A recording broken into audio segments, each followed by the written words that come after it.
Ya, Assalamualaikum warahmatullahi wabarakatuh, Tribuners. Jumpa lagi di preview laga PSM Makassar di kompetisi Liga 1 2023-2024 atau Liga 1 musim ini, di mana PSM skuad Juku Eja akan menjalani partai pekan ke-8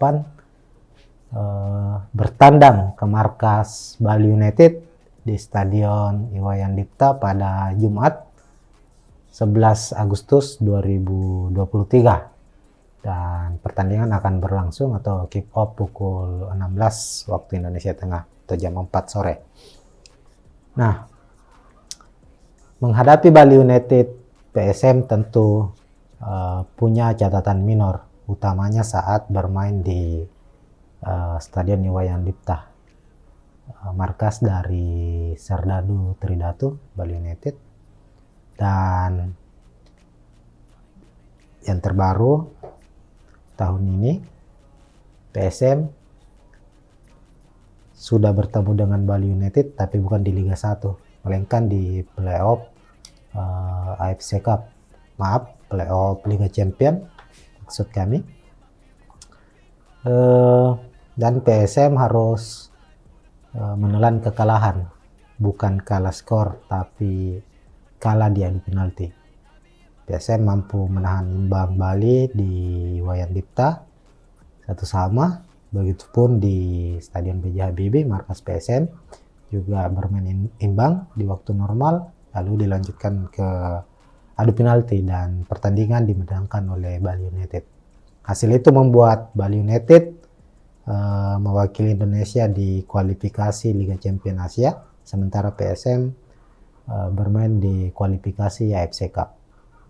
Nah, ini merupakan pertemuan kedua tahun ini bagi Bali United menghadapi PSM Makassar, dan akan berlangsung di Liga 1, kompetisi kasta tertinggi Indonesia, pada pekan ke-8. Secara penampilan, berkaca pada pekan lalu atau pekan ke-7, PSM tentu punya motivasi lebih untuk menghadapi atau meraih poin penuh di markas Bali United, karena pekan lalu PSM mampu menang atas Persita di markas Persita Tangerang di Stadion Indomilk Arena dengan skor 1-0. Kemenangan PSM itu juga membuat PSM sejauh ini menjadi satu dari 2 tim Liga 1 yang ada yang belum meraih kekalahan untuk partai away yang mereka jalani. PSM sudah memenangkan 2 pertandingan selain lawan Persita, yakni menghadapi Persikabo juga menang, lalu 2 pertandingan lainnya berakhir imbang, lawan Persija dan Bayangkara FC. Inilah kemudian yang membuat skuad PSM musim ini punya motivasi lebih ketika mereka bermain away. Sementara Bali United, kita ketahui pekan lalu harus bermain imbang saat mereka menjamu Persik Kediri dengan skor 1-1 di Stadion Iwayan Dipta.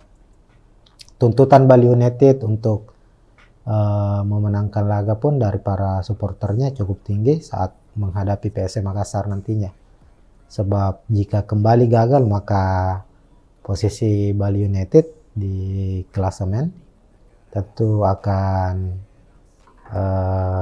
semakin terperosot. Saat ini di klasemen Liga 1, Bali United memang punya posisi lebih baik dari PSM Makassar, yakni berada di peringkat ke-5 dengan 11 poin. PSM sendiri di posisi ke-8 tapi juga mengoleksi 11 poin. Artinya siapapun pemenang dari laga ini juga berpotensi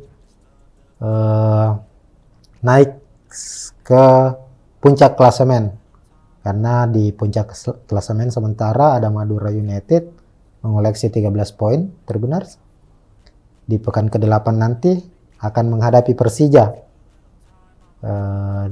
yang saat ini berada di posisi ke-12. Posisi ketiga dengan 12 poin. Jika Madura menghadapi Persija berakhir dengan skor imbang, maka pemenang antara Bali versus PSM Makassar berpotensi naik ke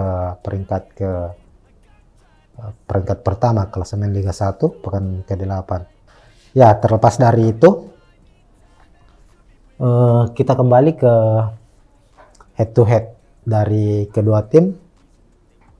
Sepanjang pertemuan Bali United menghadapi PSM Makassar, kita ketahui kedua tim saling mengalahkan,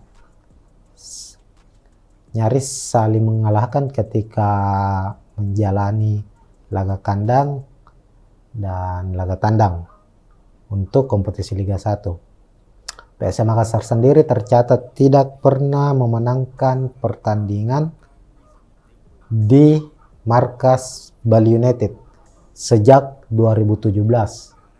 Bahkan di musim 2017 itu Bali United sempat mengalahkan PSM di kandang PSM. Waktu itu masih di Stadion Matuangi. Itu terjadi di 2017. Terakhir kali PSM menang atas Bali United di Stadion Iwayan Dipta itu di tahun 2016. Saat itu masih turnamen, masih bukan kompetisi resmi ya. Kalau tidak salah namanya itu Indonesian Soccer Championship, ISC. PSM menang 2-0 di kandang Bali United. Salah satu golnya dicetak Rashid Bakri. Itu kemenangan terakhir PSM di Stadion Iwayan Dipta. Selebihnya PSM lebih banyak menelan kekalahan. Tapi di 2 musim terakhir PSM mampu menahan imbang, atau ada 3 partai kalau tidak salah yang dijalani PSM di markas Bali itu berakhir imbang. Ya, catatannya memang PSM tidak pernah menang di markas Bali United, tapi sudah 3 pertandingan terakhir ini PSM bisa mengimbangi Bali di markas mereka. Artinya ada progres yang cukup baik yang ditunjukkan oleh PSM Makassar, dan tentu bukan tidak mungkin PSM bisa mengalahkan Bali United di pekan ke-8 ini. Apalagi Bali di awal-awal Liga 1 musim ini cukup kerepotan saat dia bermain di markas sendiri. Bali sudah menelan sekali kekalahan dan 2 kali hasil imbang. Waktu partai pembuka Bali United kalah dari PSS Sleman, kemudian ditahan imbang terakhir juga pekan lalu ditahan imbang Persik Kediri. Artinya memang Bali untuk musim ini tidak begitu superioritas saat mereka bermain di markas sendiri. Inilah kemudian yang bisa dimanfaatkan oleh PSM Makassar yang punya catatan epik untuk laga away musim ini, sementara Bali United punya catatan kurang baik saat bermain di kandang sendiri musim ini. Nah, untuk melihat bagaimana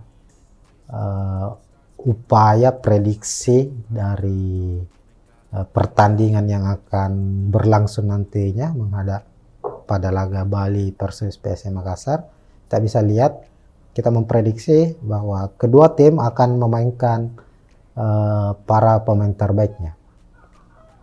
Di layar Tribuners sudah terlihat skema dari kedua tim. Ini kami memprediksi secara prediksi.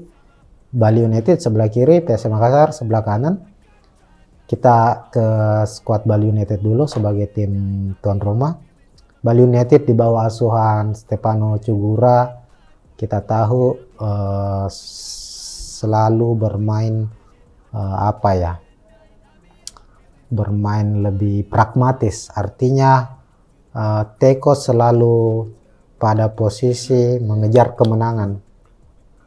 Jadi mereka bermain secara pragmatis dalam artian sejak menit awal ketika bermain di kandang sendiri, tekanan selalu diberikan kepada tim lawan.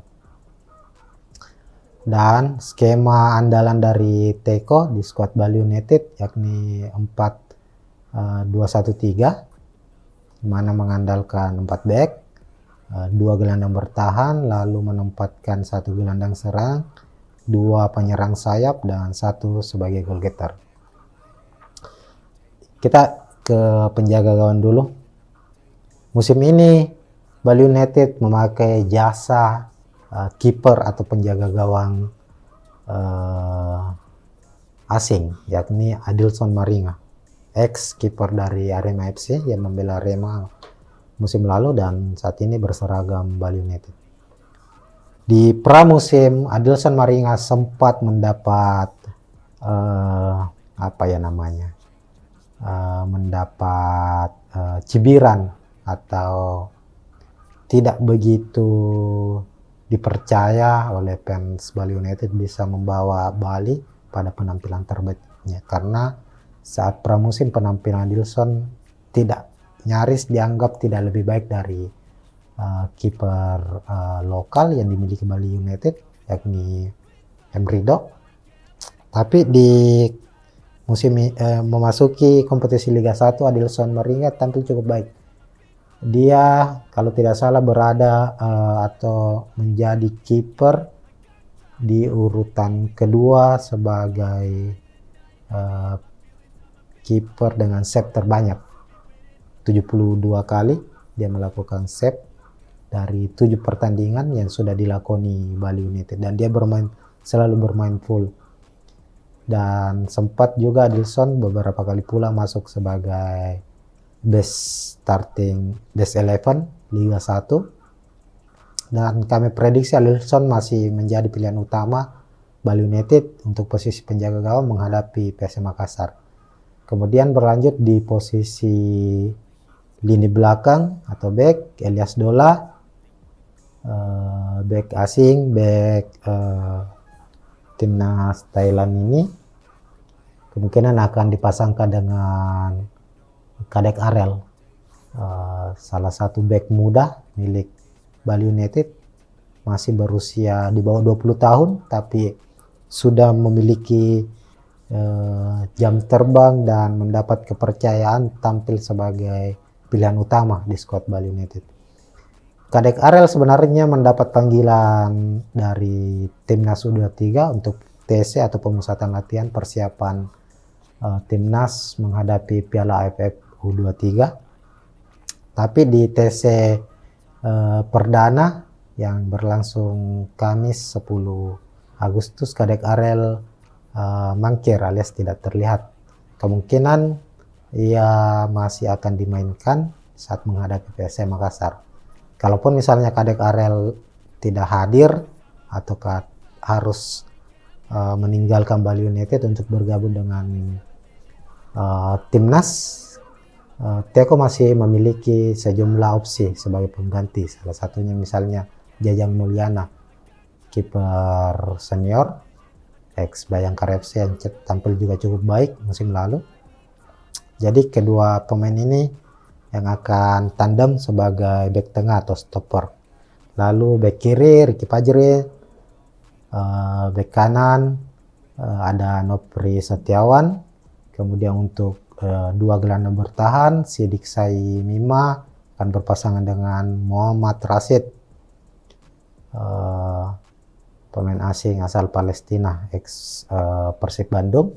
Lalu Eber Besa diplot sebagai gelandang serang, sebagai penyuplai bola untuk Jefferson Aziz yang saat ini berstatus top skor Bali United mencetak 3 gol.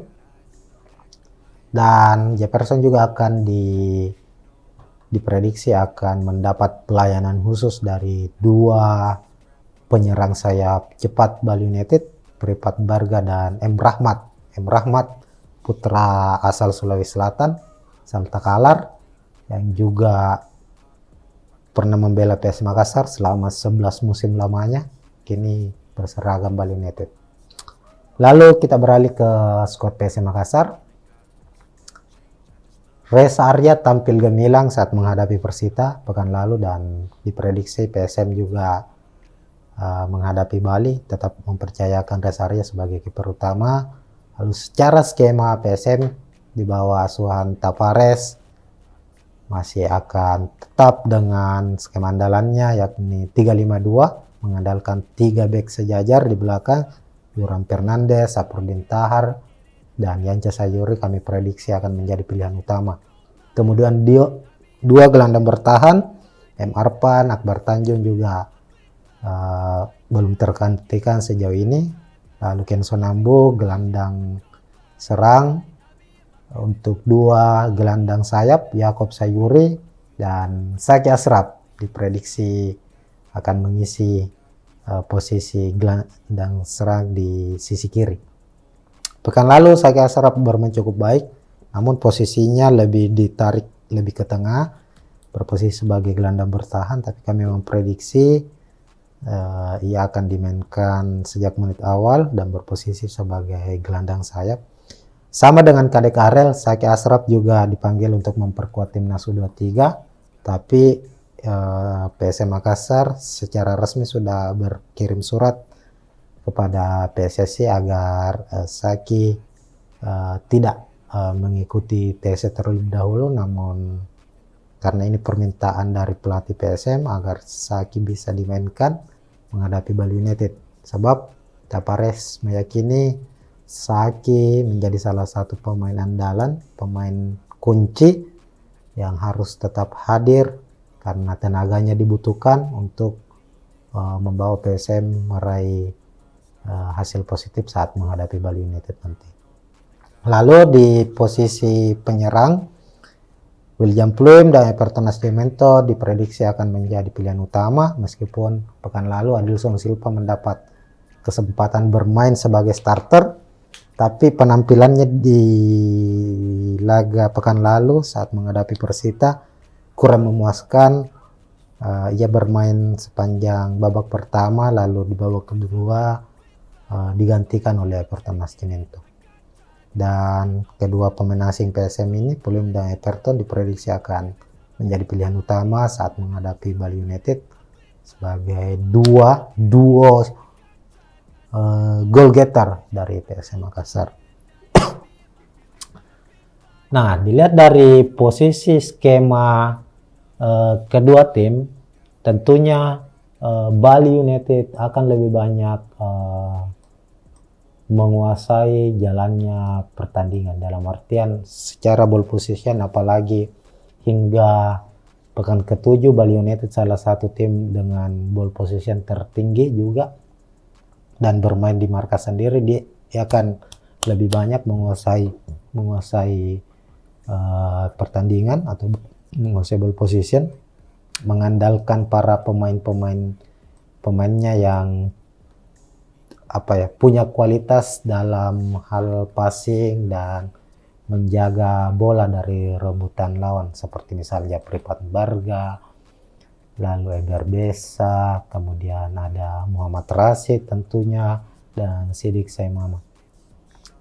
Dan selain itu, secara permainan, Teko selalu mengandalkan, seperti tadi kita bahas di awal, bahwa Teko ini tipikal pelatih yang cukup pragmatis, bagaimana ia mendorong terus timnya agar bisa memenangkan pertandingan lewat gol cepat dengan pola serangan yang sebenarnya sedikit konservatif, karena Teko lebih banyak mengandalkan serangan-serangan dari sisi flank atau sisi sayap. Dan tentu ini akan menjadi pekerjaan utama dari Pripat Barga dan M. Rahmat, kedua pemain yang memiliki kecepatan. Dan dari sisi sayap inilah Bali United akan banyak menciptakan peluang lewat bola-bola crossing, semisal dari M. Rahmat. Tentunya ia akan terus mencoba untuk memberikan umpan ke Jefferson, begitupun dengan sebaliknya. si Pripat Barga.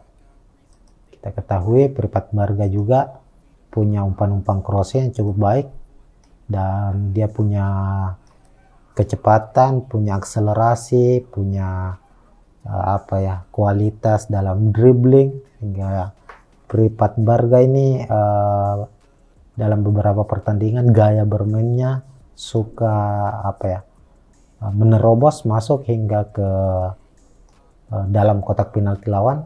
Selain tadi umpan crossing yang cukup akurat biasa dilepaskan. Sementara itu kita tahu bersama bahwa PSM selalu mengandalkan serangan balik, sehingga melawan tim-tim yang punya atau mengandalkan ball possession seperti Bali United, PSM lebih nyaman menunggu, bermain lebih bertahan, menunggu kesalahan dari tim lawan, kemudian melancarkan serangan, memanfaatkan kekuatan dan tinggi badan dari William Pluim. Biasanya PSM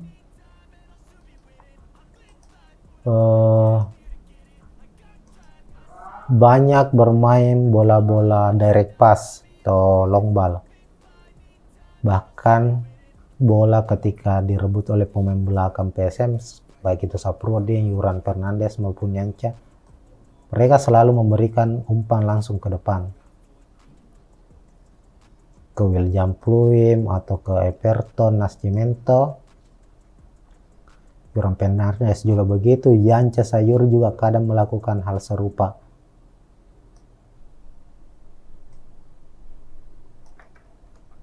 Ini menjadi taktik yang sering dipakai oleh Tavares, ibaratnya atau istilahnya sebagai sepak bola efektif football. Dan ketika para pemain belakang ini mendapat bola, mereka terkadang melihat pergerakan dari William Pluim maupun Everton Nascimento. Ketika keduanya mendapat ruang bebas, memanfaatkan kekosongan dari pemain dari Bali United yang dimana pemainnya meninggalkan area pertahanan mereka setelah melancarkan serangan. Ini kita bicara soal serangan balik ya. Umpan-umpan direct pass pun itu menjadi pilihan utama dari PSM Makassar. Yuran Fernandes juga kerap melakukan hal serupa.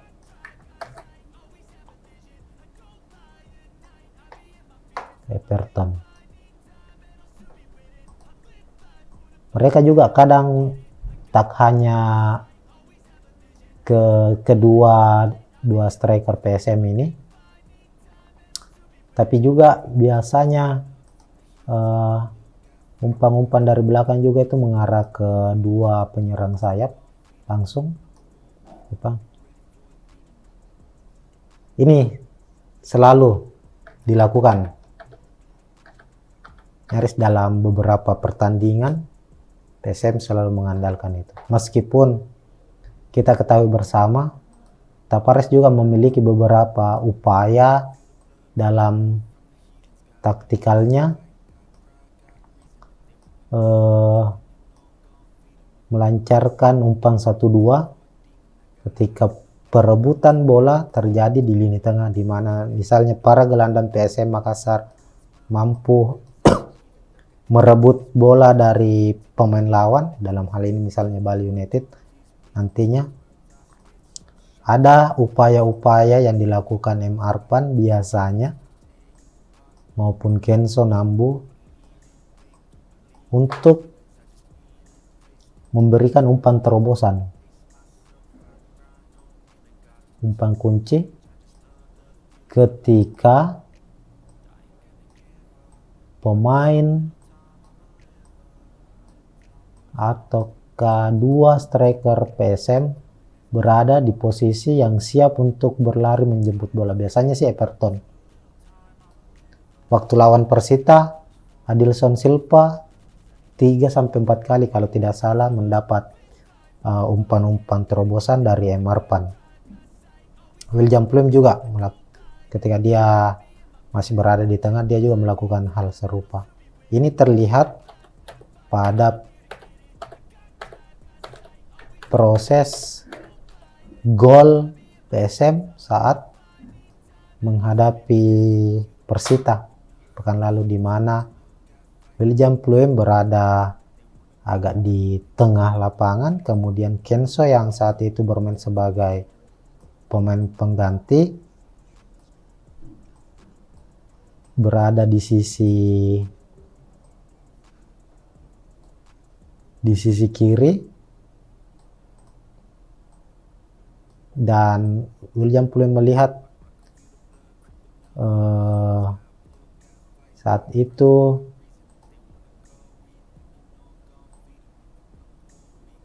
Kenso dalam posisi bisa memenangkan duel. Akhirnya Kenso mampu mendapatkan bola umpan dari William Pluim dan melepaskan tembakan yang berbuah gol kemenangan untuk PSM saat menghadapi Persita. Nah, itu dua taktik atau dua cara PSM dalam membangun pola serangannya nanti saat menghadapi Bali United. Kemungkinan besar, walaupun masih ada cara-cara lain yang kemungkinan akan digunakan PSM, semisal memanfaatkan kecepatan dari Yaakob Sayuri, Saki Ashraf hingga Yance Sayuri untuk melakukan spring di area flank, di area sayap untuk melepaskan umpan crossing ke dalam. Ini juga salah satu upaya yang biasa dilakukan oleh para pemain PSM Makassar dalam menciptakan gol. Sebab ada beberapa kejadian di mana para pemain sayap PSM melepaskan umpan crossing ke dalam kotak penalti.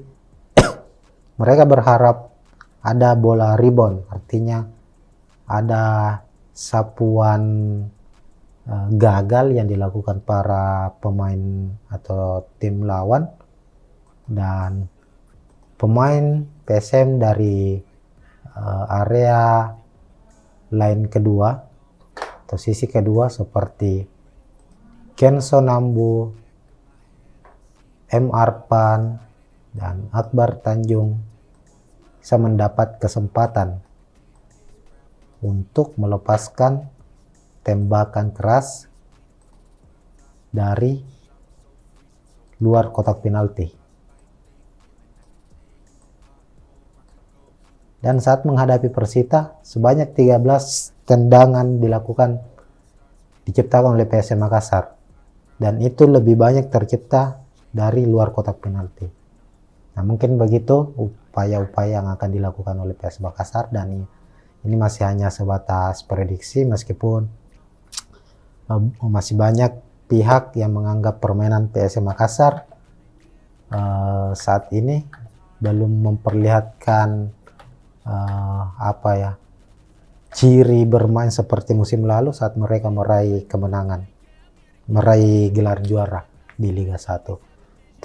Tentu kita akan lihat bersama apakah PSM mampu memenangkan pertandingan menghadapi Bali United nanti, atau sebaliknya Bali United yang akan memenangkan laga, ataukah bisa saja pertandingan kembali akan berakhir imbang.